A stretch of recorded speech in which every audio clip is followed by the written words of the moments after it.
ओम नमः शिवाय दोस्तों, लीससीस चैनल में आपका स्वागत है। आज मैं इस वीडियो में पौष माह में पड़ने वाले रविवार व्रत की पूजा विधि बताऊंगी। किस प्रकार पूजा किया जाता है। सूर्य देव पूरे संसार की आत्मा है। अगर हम प्रतिदिन किसी देवता का साक्षात दर्शन करते हैं तो केवल सूर्य देव ही हैं जिसका हम प्रतिदिन दर्शन करते। संसार को प्रकाशमान और तेजवान इन्हीं के प्रकाश से हमको मिलता है। अगर हम अपने जीवन में चौमुखी उन्नति चाहते हैं तो सूर्य देव की पूजा प्रतिदिन हमें करना चाहिए, अर्घ भी देना चाहिए। सनातन धर्म में सूर्य नमस्कार और सूर्य को अर्घ देने का विधान भी बताया गया है। हमारे सनातन धर्म की परंपरा है कि हमें शास्त्रों में भी हर रोज सूर्य देव को जल देने का विधान बताया गया है। अगर हम रोज सूर्य देव को अर्घ देते हैं तो मानसिक, भौतिक और शारीरिक परेशानियों से दूर होते हैं। सूर्य का प्रकाश एक हमें दवा का काम करता है। जैसे जन्म हुए बच्चे को अगर पीलिया हो जाती है तो डॉक्टर धूप में सुबह की लालिमा वाली धूप सूर्य नारायण के उस बच्चे को देने के लिए डॉक्टर बोलते हैं तो पीलिया दूर हो जाती है। तो हमें ये सूर्य नारायण का तेज प्रकाश जो हमें एक दवा का भी काम करता है। जैसे हमारे हड्डियों में भी अगर दिक्कत हो जाती है तो हमें डॉक्टर बोलते हैं, विटामिन डी की कमी होती है तो सूर्य में बैठने के लिए डॉक्टर हमको लोगों को बोलते हैं। अगर हमारी कुंडली में सूर्य कमज़ोर है तो हम पौष माह से रविवार व्रत उठा सकते हैं और उस रविवार के व्रत को हम कर सकते हैं। अगर हम चाहें तो 12 साल व्रत कर सकते हैं या 1 साल का संकल्प लेकर के व्रत कर सकते हैं, या तो हम फिर 12 सप्ताह का ही व्रत कर सकते हैं। व्रत करते समय सबसे पहले हम संकल्प लेंगे कि हे सूर्यदेव महाराज, आज मैं आपका इस व्रत उठाने का संकल्प लेती हूँ। संकल्प में आप हाथों में जल लेकर के, दक्षिणा लेकर के, थोड़ा पुष्प लेकर के ही संकल्प आप उठाएं। संकल्प मतलब मैंने प्रतिज्ञा लिया कि मैं इस व्रत को करने की प्रतिज्ञा लेती हूँ, तभी आप व्रत उठाएं। संकल्प लेने के बाद ही व्रत उठाएं। और सूर्य भगवान का अगर हमको पूजा करना है तो हम सूर्य के प्रकाश में भी पूजा कर सकते हैं। अगर नहीं है उस प्रकाश में करने की व्यवस्था तो हम घर के मंदिर में भी सूर्य भगवान की पूजा आराधना हम कर सकते हैं। सबसे पहले पूजा में गौरी गणेश की पूजा की जाती है, फिर दीपक की, उसके बाद में फिर दीपक की पूजा की जाती है।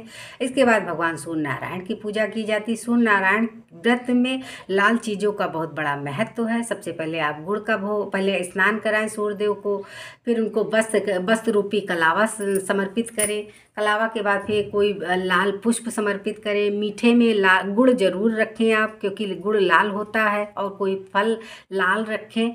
और फल लाल रखने के बाद कोई मीठी चीज़, जैसे मीठा कोई भी घर में आप बनाना चाहें तो बना करके उनको अर्पित कर सकते हैं। भगवान सूर्य नारायण को इस तरीके से पूजा करें, कलश की पूजा करें।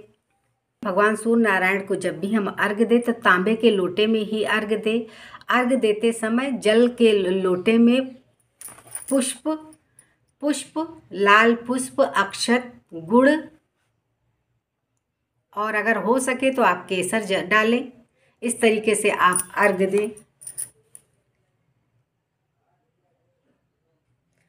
अर्घ देते समय सदैव दाहिना पैर जमीन पे रहेगा, बायां पैर धरती से थोड़ा सा ऊपर की ओर रख करके ही आप अर्घ दें।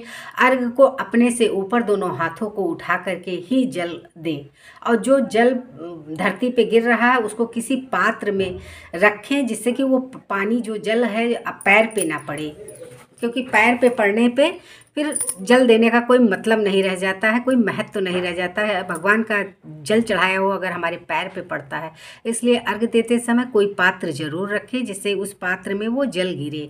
फिर कोई फुलवारी में या कोई क्यारी में आप उस जल को डाल दें।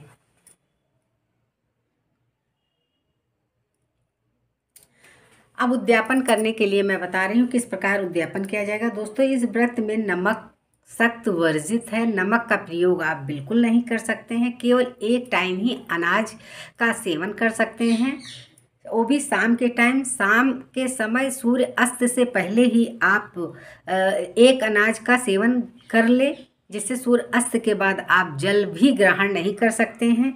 और जो फलाहार आप करेंगे, जो अन्न आप करेंगे गेहूं से बने हुए ही एक अन्न का सेवन आप कर सकते हैं। पूड़ी, पराठा, रोटी, दूध के साथ, दही के साथ, रबड़ी के साथ, गुड़ के साथ, चीनी के साथ या पेड़ा के साथ या बर्फ़ी के साथ आप उसका सेवन कर सकते हैं। नमक बिल्कुल नहीं खाना है और सूर्य अस्त से पहले ही आपको ये भोजन कर लेना है। सूर्य अस्त के बाद आप कुछ भी नहीं खाएंगे। उद्यापन विधि में सूर्य नारायण को, अगर सूर्य नारायण का उद्यापन करना है तो उद्यापन के दिन आप रविवार के दिन ही उद्यापन करें। एक पंडित बुला लें, उसमें उन पंडित के साथ आप लाल वस्त्र, अगर लेडीज़ हैं तो लेडीज़ जेंट्स दोनों वस्त्र अर्पित करें, ब्राह्मण को दें, हवन रखें। हवन में आप मदार की संविदा ज़रूर रखें, जैसे ये हमने रखा हुआ है, ये मदार की संविदा है। इस तरीके से आप 8 संविदा ज़रूर रखें।